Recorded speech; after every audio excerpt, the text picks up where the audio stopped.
નમસ્કાર વિદ્યાર્થી મિત્રો, આજે આપણે વાત કરીશું ધોરણ 9 વિષય સમાજ વિજ્ઞાન પ્રકરણ 1 ભારતમાં બ્રિટિશ સત્તાનો ઉદય, સ્વાધ્યાય સોલ્યુશન શરૂ કરતાં પહેલાં વિદ્યાર્થી મિત્રો, જો ચેનલને સબસ્ક્રાઈબ ન કરી હોય તો સબસ્ક્રાઈબ કરો, લાઇક કરો અને શેર કરો અને કોમેન્ટ કરવાનું ભૂલતા નહીં. આપણે શરૂઆત કરીશું પ્રકરણ નંબર 1 ભારતમાં બ્રિટિશ સત્તાનો ઉદય, સ્વાધ્યાય સોલ્યુશન.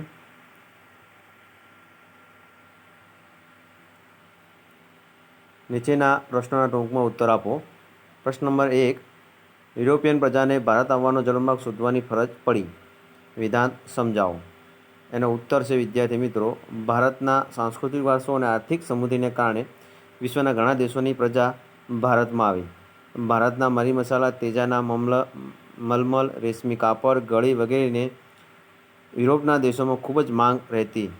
તે સમયે ભારત અને યુરોપ વચ્ચે વ્યાપાર માર્ગ, જળમાર્ગ તેમજ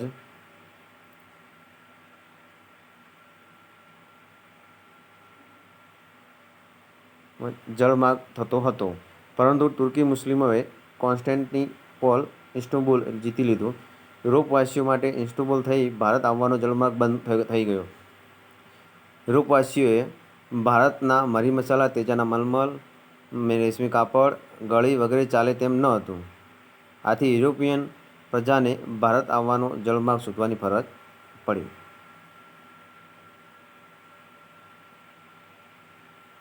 પ્રશ્ન નંબર 2 વિદ્યાર્થી મિત્રો,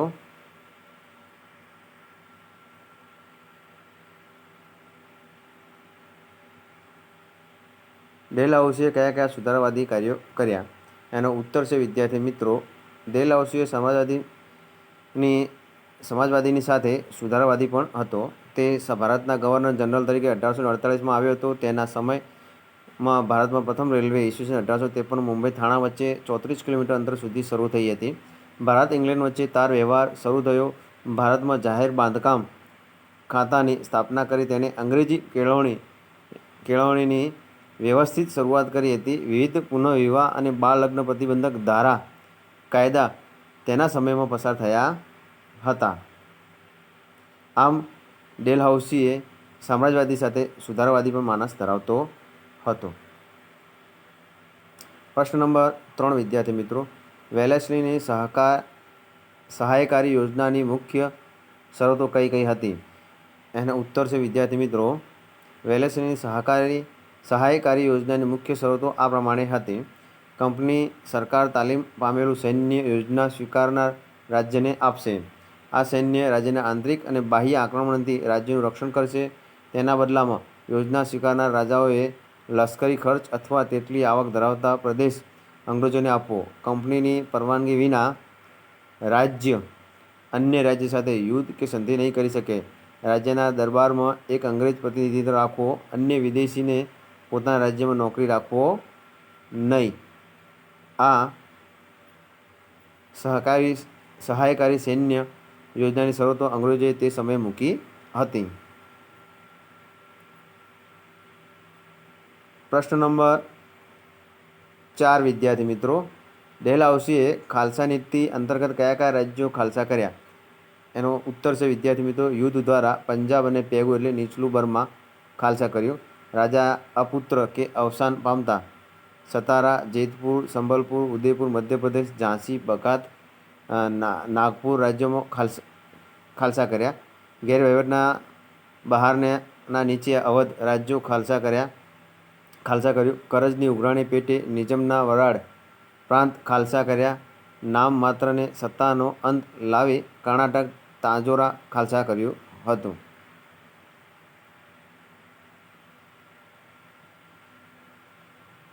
નીચેના પ્રશ્નોના જવાબ મુદ્દાસર લખો. પ્રશ્ન નંબર 1 વિદ્યાર્થી મિત્રો, પ્લાસીના યુદ્ધનું ટૂંકમાં માહિતી આપો. એનો ઉત્તર છે વિદ્યાર્થી મિત્રો, બંગાળમાં સિરાજ ઉદ દૌલાનું શાસન હતું. તેના ઉતાવળિયા સ્વભાવને કારણે રાજ્યમાં તેના કેટલાક વિરોધીઓ હતા.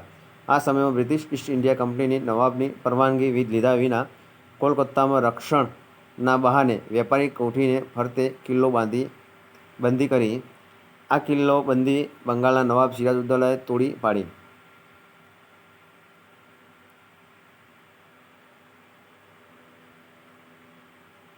આ સમાચાર મદ્રાસ એટલે ચેન્નઈ પહોંચતા કોલકાતાની કોઠારી સહાય કરવા રોબર્ટ ક્લાઇવની આગેવાની નીચે કંપનીએ એક નાનકડું સૈન્ય બંગાળ આવ્યું. ઈસ્ટ ઇન્ડિયા કંપનીનું સૈન્ય શક્તિશાળી હોવા છતાં નવાબની સૈન્યને પરાજય આપવાનું સરળ ન લાગતા રોબર્ટ ક્લાઇવે દગાખોરીથી આશરો લીધો. સિરાજ ઉદ દૌલાને પરાજય આપવા માટે ષડયંત્ર ઘડી કાઢવામાં આવ્યું. અંગ્રેજોએ સિરાજ ઉદ દૌલાનો સેનાપતિ મીર જાફર તથા શેઠ અમીરચંદને આ કાવતરામાં સામેલ કર્યા.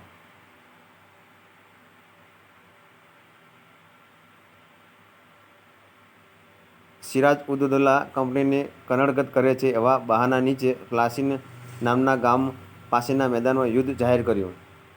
પ્લાસીનનું યુદ્ધ 23 જૂન 1757ના રોજ લડાયું, જે પશ્ચિમ બંગાળના મુર્શિદાબાદથી આશરે 36 કિલોમીટર અંતરે આવેલું છે. અંગ્રેજોની પૂર્વ યોજના અંતર્ગત મીર જાફરને નવાબ બનાવવાની લાલચ આપી. સેનાપતિ મીર જાફર યુદ્ધમાં નિષ્ફળ રહ્યો અને સિરાજ ઉદ દૌલા હારી ગયો અને ક્લાઇવના કાવતરાથી પ્લાસીનું યુદ્ધ માત્ર અડધા દિવસમાં જ પૂરું થયું. આ યુદ્ધથી ઈસ્ટ ઇન્ડિયા કંપનીને 24 પરગણાની જાગીરી મળી અને મીર જાફરની બંગાળનો નવાબ બનાવવામાં આવ્યો. આમ પ્લાસીનું યુદ્ધ દ્વારા ભારતમાં કંપની સત્તાનો પાયો નંખાયો. પ્રશ્ન નંબર 2 વિદ્યાર્થી મિત્રો, કંપની શાસનની ભારત પર થયેલી આર્થિક અસરો જણાવો. એનો ઉત્તર છે વિદ્યાર્થી મિત્રો, બક્સરના યુદ્ધમાં વિજય મેળવીને અંગ્રેજોએ બંગાળ, બિહાર અને ઓડિશાની દીવાની સત્તા મહેસૂલ ઉઘરાવવાની સત્તા મેળવી. 1.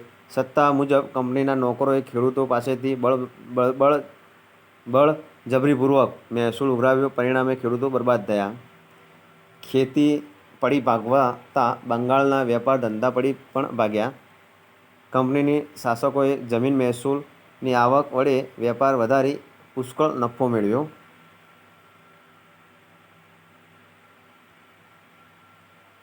કંપનીના નોકરોએ પણ સત્તાના દુરુપયોગ કરી ખાનગી વેપાર દ્વારા પ્રજાનું ખૂબ શોષણ કર્યું. અંગ્રેજોએ પોતાનો માલ ઊંચી કિંમતે લોકોને ખરીદવાની ફરજ પાડતા કંપનીના ગેરવહીવટને લીધે બંગાળનો સુતરાઉ અને રેશમી કાપડનો ઉદ્યોગ પડી ભાગ્યો.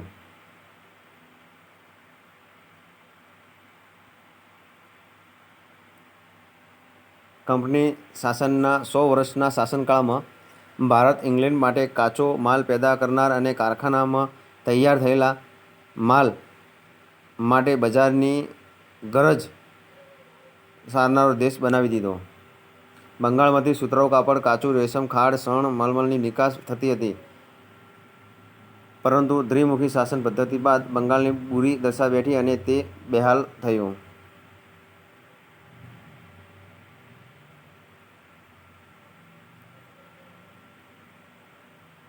કંપનીની અન્યાયી મહેસૂલ નીતિથી ભારતનો ખેડૂત પાયમાલ અને દેવાદાર બન્યો. અંગ્રેજ સરકારે ઇંગ્લેન્ડના ઉદ્યોગને વિકસાવવા ભારતના સુતરાઉ કાપડ ઉદ્યોગ પર અન્યાયી જકાત નાખી. ભારતના ઉન્નત ઉદ્યોગોને કચરી નાખવા વિવિધ અયોગ્ય રીત રસમ અપનાવી. બંગાળના કારીગરો પાસે ટૂંકી મુદ્દતમાં જથ્થાના કાપડ વણીને પૂરું પાડવાનો કોન્ટ્રાક્ટ લખાવી લેતા અને કારીગર ઇનકાર કરે તો તેને ફટકા મારવાની જેલની સજા કરવામાં આવતી. પ્રાચીન કાળથી ભારતના ગામડા સ્વાવલંબી હતા. ગામડાના લોકો જીવન જરૂરિયાત ચીજવસ્તુઓને ઉત્પાદન જાતે જ કરી લેતા. પરંતુ અંગ્રેજોની શોષણ નીતિને લીધે ગામડા અને ત્યાં વસનાર ખેડૂતો બેહાલ થયા.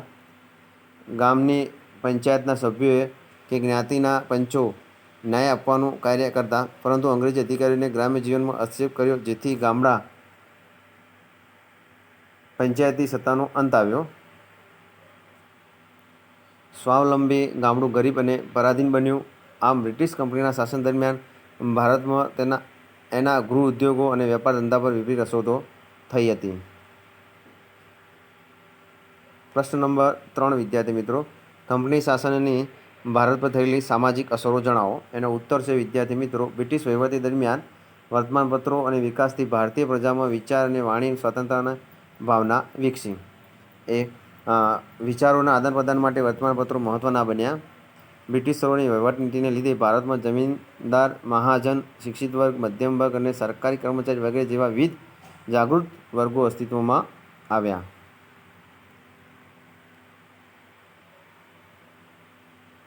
ભારતના આ નવા વર્ગના ઉદય સાથે શિક્ષણ, સામાજિક સુધારણા અને ધાર્મિક ક્ષેત્રે પણ અનેક પરિવર્તનો થયા. એ સમય દરમિયાન ભારતીય સમાજમાં કેટલાક કુરિવાજો જોવા મળતા હતા, જેમાં સતી પ્રથા, પુત્રીને દૂતભીતિ કરવાનો રિવાજ, બાળ લગ્ન, દહેજ પ્રથા વગેરે મુખ્ય હતા. આ સમયે 1829માં રાજા મોહન રાયના પ્રયાસથી વિલિયમ બેન્ટિંગે સતી પ્રથાને નાબૂદ કરતો કાયદો કરાવ્યો. સ્ત્રી કે પુરુષ પુનઃ લગ્ન કરે તો તેને સમાજ તરફથી હેરાનગતિ થાય નહીં તે માટે તેમને રક્ષણ આપતો કાયદો પણ પસાર કરવામાં આવ્યો. રાજા રામ મોહન રાય, દુર્ગારામ મહેતા, બહેરામજી મલબારી, ઈશ્વરચંદ્ર વિદ્યાસાગર જેવા સમાજ સુધારકોએ સમાજમાંથી કુરિવાજો બંધ કરાવ્યા કાયદો કરાવ્યો. શિક્ષણ ક્ષેત્રે વહીવટી માળખું અંગ્રેજીકરણ થયું, જેથી અંગ્રેજી જાણનાર લોકોને જરૂર ઊભી થઈ. મેકોલેના પ્રયાસોથી ભારતમાં અંગ્રેજી શિક્ષણ આપવાનો પ્રારંભ થયો. ચાર્લ્સ વુડની ભલામણથી મુંબઈ, મદ્રાસ, કોલકાતામાં યુનિવર્સિટી સ્થાપના થઈ. અંગ્રેજી શિક્ષણના કારણે ભારતમાં અંગ્રેજી જાણનારનો વર્ગ ઊભો થયો. આમ સમય જતાં તેને સુધારવાદી માંગણીઓ કરી સુધારાની પ્રક્રિયાને વેગ આપ્યો.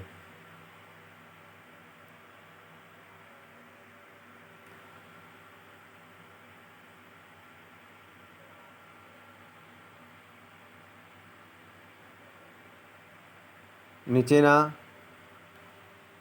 પ્રશ્નોનો ઉત્તર માટે આપેલા વિકલ્પમાં સાચો વિકલ્પ પસંદ કરીને લખો. પ્રશ્ન નંબર 1, ભારત આવવાનો જળમાર્ગ કોણે શોધ્યો? અને સાચો જવાબ છે વિદ્યાર્થી મિત્રો બી, કોલંબસે. ભારતમાં આવવાનો જળમાર્ગ કોલંબસે શોધ્યો. પ્રશ્ન નંબર 2, વિદ્યાર્થી મિત્રો, ભારતમાં પ્રથમ ગવર્નર જનરલ કોણ હતું? અને સાચો જવાબ છે વિદ્યાર્થી મિત્રો વોરન હેસ્ટિંગ્સ. ભારતમાં પ્રથમ ગવર્નર જનરલ તરીકે વોરન હેસ્ટિંગ્સ હતા. પ્રશ્ન નંબર 3, વિદ્યાર્થી મિત્રો, ભારતમાં જાહેર બાંધકામ ખાતાની સ્થાપના કોના સમયમાં થઈ? તેનો સાચો જવાબ છે વિદ્યાર્થી મિત્રો ડેલહાઉસીના. ભારતમાં જાહેર બાંધકામ ખાતાની સ્થાપના ડેલહાઉસીના સમયમાં થઈ.